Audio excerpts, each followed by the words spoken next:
Mitchell Drummond, mate, he was late withdrawal last week. What's the sort of state of play with him? Yeah, so Drummy just has had a sort of calf tighten up the day before the Tassie game. So yeah, he's progressing pretty well. So he's got a little bit of running done this week, and we're hoping that he'll be able to get involved with training next week and then tick a few boxes. He might be available for Southland. Mitchell Dunshea back in the mix. Just what's he been going through the past week? So he just had a wee knee niggle.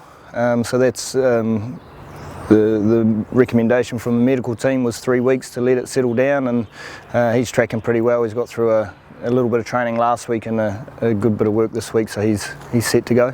Braden, sorry. Where you go? So have you seen the similarities between those two games you've played so far? Is there a theme recurring, if you like?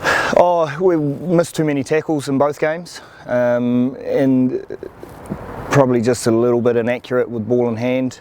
Probably the big one is just I don't think we've matched the intensity of the other team, and the players are aware of it, so hopefully this week there'll be a bit of edge and a bit of fire in the belly, and they'll come out hissing. Because I guess it's uncharted territory in some ways, isn't it? It must hurt a team like this, does it? Yeah, it hurts. Yeah, we're pretty proud. So to be the first team since '96 to drop their first 2 games hurts. We're now sitting bottom of the premiership. That's reality. That hurts.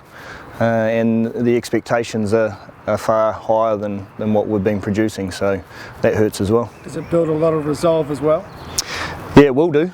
If we get it right this week, then we'll know that we can battle through those tough times and come out the right side of the tunnel.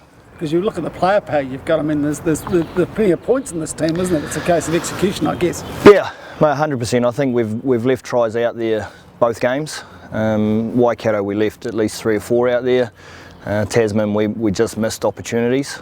So I don't think we're far off, but we've got to get the intensity levels right and the accuracy right to execute. What's been the reaction of the players? I mean, they talk about confidence in this game being such a key thing. Has that taken a knock, or have you now sort of think that's that and now we're moving on? No, look, there's still plenty of belief in this group. When you sit in the team meetings, you sit in the changing room, you look around, there's talent. So if you've got talent, there's always a chance. So we just got to keep believing and front up.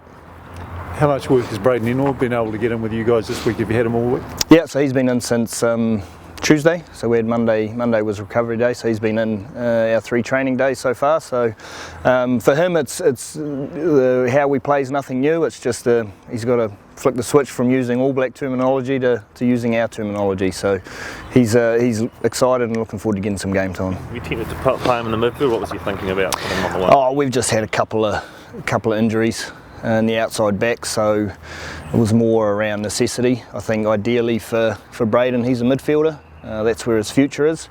The needs of the team this week is we need him on the wing. Is this the time when guys like Luke White really earn their keep, sort of getting the guys up and using that leadership? Yeah, there's the old saying that form's temporary, class is permanent. So we've got class players, and I know when they need to, they'll front. Was the 8 odd minutes inside the Tasman 22 and no points, was that one of the key things that sort of showed when you reviewed the game? Oh, to be fair, it was further down the pitches where I think we missed the opportunities. It was obvious we struggled at line out, so Quinn did a great job defensively there. But we missed opportunities to play and put the ball to space. So if we can nail those against Wellington, then we know we're a team that can threaten across the park. When you have a look sort of across the board, you lost week 1 to Waikato, and then we see Waikato cop one from Bay of Plenty at the weekend. I mean, you've been around a wee while. Is that indicative of the fact that the competition is that much deeper this year, perhaps, than it has been? Yeah, look, I think it's an even comp. I think teams are developing players really well and recruiting really well. So look, Bay of Plenty is a strong team. When you look at them on paper, they're a very strong team. So it's the nature of Mitre 10 rugby.